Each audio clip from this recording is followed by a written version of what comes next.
அஸ்ஸலாமு அலைக்கும் வரஹ்மத்துல்லாஹி வபரகாத்துஹு. என்னோட மத்தியானம் குட்டி விலாக் பார்க்கலாமா? இன்றைக்கி நம்ம மத்தியானத்துக்கு என்ன சமைச்சேன்னு சொல்லிட்டு தான் இந்த வீடியோ. இன்றைக்கி வந்துட்டு ரசம் வைக்கலான்னு சொல்லிட்டு, ஏன்னா அஃப்ரீனத்தா கொஞ்சம் ஃபீவராக இருந்துச்சா, நல்லா காரமாக வச்சு கொடுத்தோம்னா கொஞ்சம் பெட்டராக இருக்கும்ல, அதனால தான். ஏன்னா சென்னையில் அப்பப்போ மழை பெய்யுதுல்ல, அவங்க டெலிவரி ஒர்க் தான் பார்க்குறாங்க, உங்களுக்கு ஆல்ரெடி தெரியும்.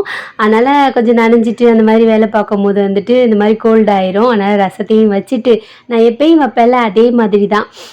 ரசமும் சூப்பராக வந்துருந்துச்சு. தக்காளி வந்துட்டு புதுசாக பார்க்குறவனுக்காக சொல்கிறேன், ஓயாமல் சொல்கிறேன்னு நினச்சிக்காதீங்க. தக்காளியோட அளவை வந்துட்டு கொஞ்சம் அதிகமாக்கிக்கிடுவேன், புளியோட அளவை கொஞ்சம் கம்மி பண்ணிக்கிடுவேன். அப்போ வைங்களேன் ரசம் நல்லா டேஸ்ட்டாக இருக்கும்.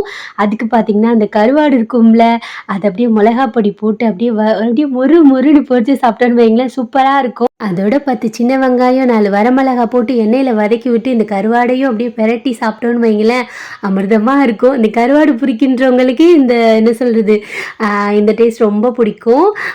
இந்த கருவாடுலேயும் செய்யலாம். வாழை கருவாடு இருக்கும்ல, அதில் செஞ்சோம்னாலும் நல்லாயிருக்கும். ஆனால் எனக்கு வாழை கருவாடு அவ்வளோ பிடிக்காது, லைட்டாக உப்பாக இருக்கிற மாதிரி இருக்குமா, அதனால தான் நான் இந்த மாதிரி தான் செஞ்சுக்கிட்டேன்.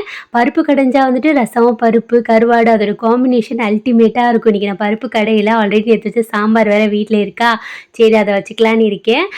காய்க்கு வந்துட்டு வெண்டைக்காய் தான் ஃப்ரை பண்ணேன். வெண்டைக்காயிலையும் பார்த்திங்கன்னா அந்த வளவளப்பு போகிறதுக்கு கொஞ்சமாக தயிர் இல்லைன்னா லெமன் ஊற்றிட்டு நம்ம மிக்ஸ் பண்ணணுன்னு வைங்களேன், வளவளப்பெல்லாம் போய் உதிரி உதிரியாக சூப்பராக இருக்கும்.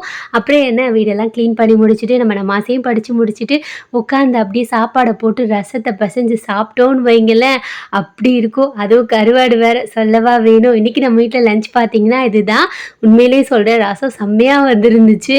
அப்புறமா மறக்காமல் உங்கள் வீட்டில் என்ன லஞ்சுன்னு சொல்லிவிட்டு சொல்லுங்கள். பார்த்தீங்களா கருவாடு சாப்பாடுக்குள்ளே வச்சு அப்படியே நல்லா சாப்பிட்டா அம்புட்டு டேஸ்ட்டாக இருக்கும்ல. யாருக்கெல்லாம் கருவாடு பிடிக்கும்னு மறக்காமல் சொல்லுங்கள். அஃப்ரீனோட அத்தாக்கு வந்துட்டு கருவாடு அவ்வளோ இஷ்டம் இருக்காது, ஆனால் எப்போயாவது ஒன் டைம் இந்த மாதிரி செஞ்சால் சாப்பிட்டுக்கிடுவாங்க. உண்மையிலே சூப்பராக இருந்துச்சு. பிடிச்சா மறக்காமல் லைக் பண்ணிக்கோங்க. அவ்வளோதான்.